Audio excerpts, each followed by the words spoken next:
I'm Nick's AI avatar. I make these videos so Nick has time to do other work. In this one, we're going over how to write installation instructions for the field crew. The crew is standing in a cemetery with the stone on the truck. Whatever you did not write down, they are now guessing it or calling you about. This tab is where you stop that happening. Open the job.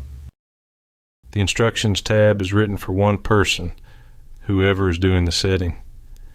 Everything here ends up on the field sheet that goes out with the truck. Click the pencil to open it up. Directions to the gravesite first, and write them the way you would tell somebody over the phone.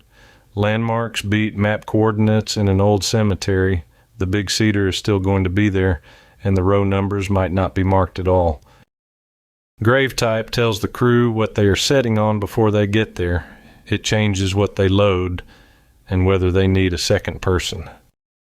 Installation notes are for whatever is odd about this particular job.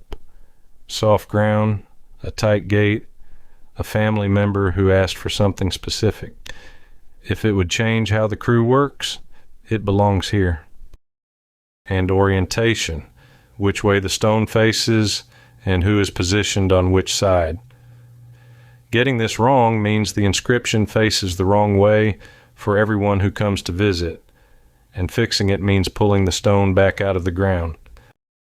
Save it, and all of that prints on the field sheet the crew takes with them. Fill this in while the job is fresh and the crew never has to call you from a cemetery. It all prints on the field sheet they take with them.